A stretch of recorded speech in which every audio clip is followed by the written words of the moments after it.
Governance থেকে দূরে চলে। তাহলে এই যে হাওড়ার টিকিয়াপাড়া, পার্ক সার্কাস, কলকাতার একদম কাছে, দক্ষিণ 24 পরগনার বেশ কিছু জায়গা, তার সঙ্গে উত্তর 24 পরগনারও হাড়োয়া, মিনাখা মানে বসিরহাটের দিকটা, তাহলে তো এখানকার হিন্দুরাও কোনো একদিন ক্যাম্পে চলে যেতে পারে। সেই প্রশ্ন তো আজকে তারা তুলতে পারেন। একদম ইন্দিরা, একটা ছোট্ট জায়গায় শামশেরগঞ্জ ধুলিয়ান, ওটা পুরো মুর্শিদাবাদ না, এই ছোট্ট দুটো জায়গা, জাফরাবাদ, এইটাতে পুরো পশ্চিমবাংলার কেন ভারতবর্ষ আমি বলছি নড়ে গেছে। আপনি যদি ভারতবর্ষের লোক আহত এই যেটা দেখছে প্রত্যেকে, এবং যেটা আমরা টিভির পর্দায় দেখছি, সবাই বলতে পারে প্রোপাগান্ডা কিরম করে হবে যখন আমরা দেখছি শরণার্থীরা মালদা স্কুলে বসে বাচ্চা মেয়েটা কাঁদছে, তার জ্বর হয়েছে, ওষুধ নেই, এই লোকেরা ঘুরে বেড়াচ্ছে, ভাত খাওয়ার জন্যে জল নেই, ভাত খাওয়ার জন্য কাঁদছে বাচ্চাটা, সেইটা দেখেও যদি আমরা বলি এটা প্রোপাগান্ডা, তাহলে তো আর কিছু বলার নেই, সবই তাহলে প্রোপাগান্ডা। আমরা একটা পরিসংখ্যান এই মুহূর্তে স্ক্রিনে দেখাচ্ছি যে ভবিষ্যতে পশ্চিমবঙ্গের মুসলিম সংখ্যাটা কত হতে পারে।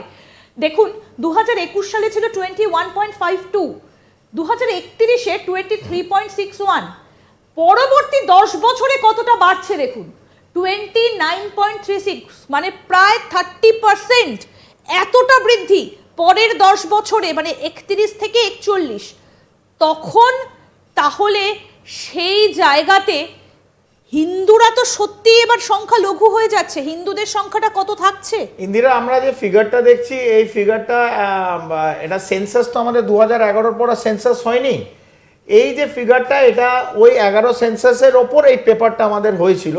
হাওয়েভার যদি আমরা এখন সেন্সাস করি, হয়তো অলরেডি পশ্চিমবাংলায় 30%-এর ওপর আমরা মুসলিম সম্প্রদায়ের মানুষ আছে।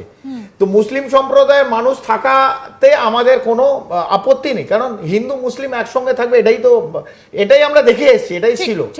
এবং যখন আমরা ডিসকাস করছিলাম ঠিক এই আলোচনার আগে, 2006 যখন সাচ্চার কমিটির রিপোর্ট বেরোয়, তখনও এই মুসলমানরা, এই সংখ্যালঘুরা তখনও পশ্চিমবাংলার সবচেয়ে খারাপ অবস্থায় ছিল। তখন বাম জামানা ছিল, এবং যে রিপোর্ট বেরোয় তখনও সবচেয়ে খারাপ সময় ছিল, এবং বুদ্ধবাবু তখন সিএম ছিলেন। এবং তখন আমরা মনে রাখতে পারি যে ওবিসি আন্ডারে এই সংখ্যালঘু মুসলমানদের কিন্তু ঢুকিয়ে দেওয়া হলো। এটা অনেকের ভুল ধারণা যে এটা হয়েছে 2011 পর, এই সরকার আসার পর, এটা ভুল ধারণা। এটা 2006-তে ওবিসিতে ঢুকিয়ে দেওয়া হলো, কারণ মুসলমানদের অবস্থা খুব খারাপ ছিল।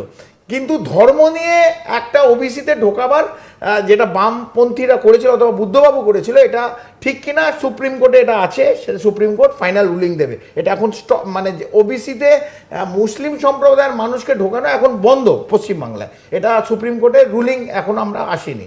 সেই জায়গা থেকে দেখতে গেলে আজকেও এই মুসলিম সম্প্রদায়ের মানুষ যদি এই ঘেটোজাইজেশন হয়, ধর আমরা যদি কলকাতার কথা বলি, যেহেতু কলকাতা যে রাজাবাজার, মল্লিক বাজার এবং বিভিন্ন খিদিরপুর, এই জায়গাগুলো শুধু এক একটা সম্প্রদায়।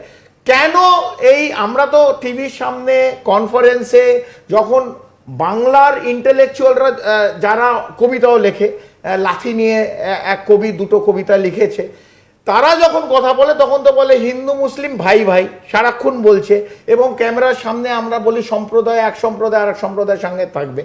তাহলে এই ঘেটোজাইজেশন, এই যে বিভিন্ন একদিকে সম্প্রদায় আর একটা অন্য সম্প্রদায় একসঙ্গে কেউ থাকছে না, এটা হতে দিল কারা? এটা তো সরকার হতে দিয়েছে। এই ব্যবস্থাপনা, আমি একটা সরকারকে বলছি না যে এখনকার শাসক দল না, আগে শাসক দল, তার আগে শাসক দল এবং কেন্দ্রের শাসক দল, এই বিভিন্ন জায়গায় যে ঘেটো হয়ে গেছে, আমরা প্রত্যেকে আলাদা, কিন্তু আমরা সেকুলার হিসেবে বলি আমরা সবাই এক, আমরা হিন্দু মুসলমান এক, আমরা একসঙ্গে খাই, আমরা অপরের উৎসবে যাই। কিন্তু যখন অ্যাকচুয়ালিটিতে আসে, আপনি এই ভাগটা খুব ভালোভাবে চোখে পড়ে। আপনি যে কোনো হাই রাইজ কলকাতায় যাবেন, যে কোনো হাই রাইজ, 20 তলা 25 তলা বিল্ডিংয়ে যেখানে হিন্দুদের বসবাস, ওখানে আপনি দেখান তো ওখানে একটা আনরিটেন ল আছে, কোনো মুসলমানদের বাড়ি বেচা হবে না, অথবা যদি ভাড়া নিতে চায় তাকে ভাড়া দেওয়া হবে না। সিমিলারলি একই জিনিস এই জায়গায় যদি কোনো হিন্দু যায়, একইভাবে সেই অবস্থানটা হয়। মানে আমরা নিজেদের মধ্যে নিজেরাই বিভক্ত হয়ে গেছি। কিন্তু আপনি অন্য সম্প্রদায় দেখুন, ধরুন কেরালা, গোয়া, ওখানেও তো খ্রিশ্চানস আছে। গোয়াতে 25% খ্রিশ্চান, কেরালায় নিয়ার অ্যাবাউট 18% খ্রিশ্চান। ওখানে এই জিনিসগুলো তো আমরা দেখিনি যে হিন্দু খ্রিস্টানদের মারপিট, অথবা এই যে খালিস্তান বলে দিচ্ছে সবাইকে, এই পাঞ্জাব, এখানে যারা শিখ ধর্মের আছে, তারা তো কোনোদিন সবাই যে এই পাঞ্জাবিদেরই দেখি এই যখন খালিস্তান নিয়ে কথা বলে পাঞ্জাবি শিখরা তারা কিন্তু এর বিরুদ্ধে গর্জে ওঠে।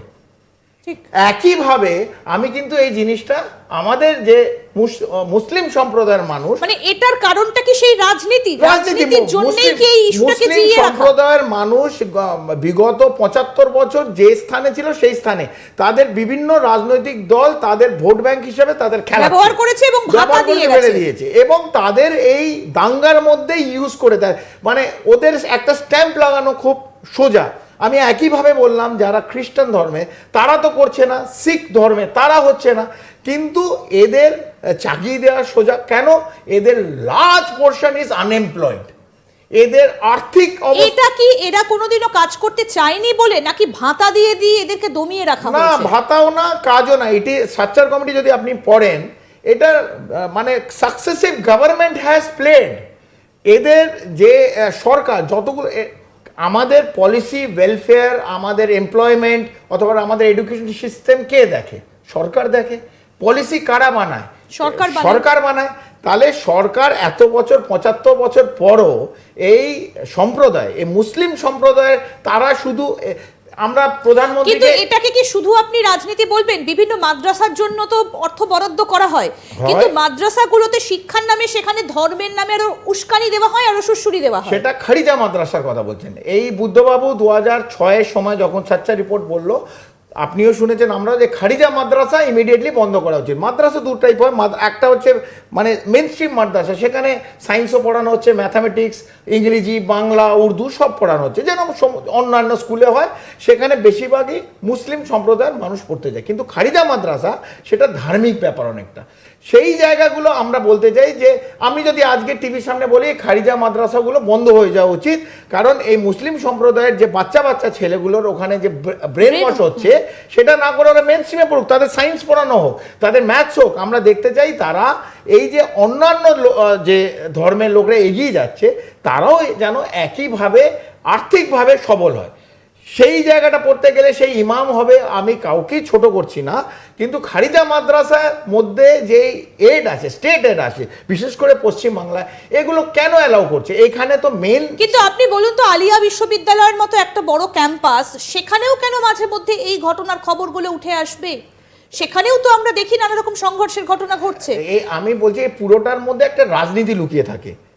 একটার আপনি দেখুন যে এই 30% অথবা 35% অথবা যা দেখাচ্ছেন, আমি এই ফিগার নিয়ে যদি চলি, এইটাকে কবজা করার জন্য, এই সম্প্রদায়কে কবজা করার জন্য যা যা করার দরকার একটি রাজনৈতিক দল তাই করছে। তাদের অ্যাপিসমেন্ট, তাদের কীরমভাবে ওবিসির মধ্যে ঢুকিয়ে দেওয়া যায়, ওবিসি এ আর বি করে দিয়েছে। একটা ওবিসিতে তার পুলিশ, ডাক্তারি, এদের মধ্যে অনেক, ধরুন একজন 35-40% ওবিসি এ এনাদের সম্প্রদায়, তাদের ডাক্তারিদের মধ্যে ঢুকিয়ে দিয়েছে, পুলিশের মধ্যে ঢুকিয়ে দিয়েছে, এবং অন্যান্য গভর্নমেন্ট জবে টিচারদের, এই এসএসসিতে বহু টিচারের যারা মুসলিম, তাদের এই এসএসসিতে যে 26,000-এ চাকরি গেল, তাদেরও চাকরি গেছে। এইভাবে যাদের ঢোকানো হয়েছে, আমার মনে হয় এটা রাজনীতির খেল। অপরদিকে আরেকটি দল যে কেন্দ্রের শাসকে আছে, তারাও যত পোলারাইজেশন হবে হিন্দু মুসলিমে তাদের জন্য খুব ভালো। এই সামনে 2026 অনেক দিন ধরে ট্রাই করছে, 2019-এ চেষ্টা করেছে, 21-এ চেষ্টা করেছে, 24-এ চেষ্টা করেছে, কিন্তু বাংলায় তারা ফলটা পাচ্ছে না। তো যত পোলারাইজেশন করতে পারবে এবং 30% ভোটটা যত ভাঙতে পারবে তাদের পক্ষে ভালো। তো দুটো রাজনৈতিক দল বাইপোলার, এবং মরছে কারা, পিছছে কারা? আমি, আপনি এবং সাধারণ গরিব মানুষ, যাদের রুজি রুটির জন্যে দৌড়ে নিজেদের সকাল থেকে রাত্রি খেটে তাদের রুটি রোজগার করতে হয়। গরিব মানুষদের যাদের সারাদিন শ্রম দিয়ে তাকে রুটি রোজগার, কোনো লিডার অফ দ্য অপোজিশন অথবা শাসক দলের এই যিনি বলছিলেন ফিরহাদ হাকিম, টাকা দিয়ে তার পেট চালাবে না, তার বাচ্চাকে, তার পড়াশোনা, তার বাড়ি চালাতে গেলে তাকে শ্রম দিতে হবে। কিন্তু আমরা জানি না হঠাৎ কি হয়, এদের মানুষের মধ্যে বিভক্ত করে দেয় এই মানুষের কথা। এবং এই যে মুর্শিদাবাদের যে ঘটনাগুলো আমরা প্রত্যক্ষ করলাম, এর পেছনে কোনো কি কারণ, কেন এই ঘটনাগুলো ঘটলো, তার কোনো সুস্পষ্ট কিছুই কিন্তু এখনো পর্যন্ত সামনে আসেনি। যে কেন পাথর ছোড়া হলো, কেন বাড়িঘর জ্বালানো হলো, কেন মারা হলো, এমনকি দুজনকে কেন জানে শেষ করে দেওয়া হলো, কোনো কারণ কিন্তু নেই। এই আমি যেটা দিয়ে শুরু করলাম, ওয়াকফে দিয়ে বলছে শুরু, ওয়াকফের সঙ্গে এই সাধারণ হিন্দু মুসলিমের একটা গরিব মানুষের বাড়ি কেন জ্বালাবে? হিন্দুর বাড়ি একটা মুসলমান সম্প্রদায়ের লোক এলো, প্রচুর লোক একসঙ্গে হলো, তাদের হিন্দুদের বাড়ি জ্বালাবে। আরে যাদের বাড়ি আপনারা জ্বালালেন তারা কি ওয়াকফ আইনটা পাস করেছে নাকি? এটা কেন্দ্রের থেকে পাশ করেছে। আপনাদের প্রবলেম হচ্ছে আপনি সুপ্রিম কোর্টে যান, আপনি আন্দোলন করুন, আপনি ধরমতলায় বসুন, আপনি মুখ্যমন্ত্রীর মাধ্যম দিয়ে যারা তৃণমূল কংগ্রেসের সাংসদ আছে, যদিও সেদিনকে 3 জন সাংসদ ছিল না, তারা ভোট দেয়নি, সেই সাংসদদের মাধ্যম দিয়ে আওয়াজ তুলুন। আপনি আওয়াজ কিরম তুলছেন যে লোকের ঘর বাড়ি জ্বালিয়ে দিয়েছে। সাধারণ গরিব একবেলা খাওয়া হিন্দু বাড়িগুলোতে জ্বালিয়ে দিচ্ছেন, এতে আপনার কি লাভ হবে? আপনি লাভ যাদের হচ্ছে তারা কিন্তু অ্যাকচুয়ালি ক্যামেরায় আর আমরা এই স্ক্রিনে দেখতে পাচ্ছি না। লাভ হচ্ছে একজন যারা করাচ্ছে, মুখ্যমন্ত্রী ঠিক বলেছে করাচ্ছে, কে করাচ্ছে? উনি করাচ্ছেন না শাসক? উনি বলছেন কেন্দ্র বলছে রাজ্য, এবং কেউ বলছে বাংলাদেশ থেকে নিয়ে এসে, কেউ বলছে বিএসএফ লোক ঢুকিয়ে দিয়েছে। আমি জানি না যে একজন স্পোক্স পারসন শাসক দলে বলছে বিএসএফ বাইরে বাংলাদেশের লোক ঢুকিয়ে দিয়েছে, তারাই নাকি এগুলো করেছে, এবং লোক ঢুকে গেল, এবং আমি ধরে নিলাম বিএসএফ লোক ঢুকিয়েছে, এটা নিন্দনীয়, এই কথাটাই নিন্দনীয়। আমি তাও ধরে নিলাম বেনিফিট অফ ডাউট ঢুকিয়েছে, তাহলে আমাদের রাজ্য পুলিশ যিনি রাজীব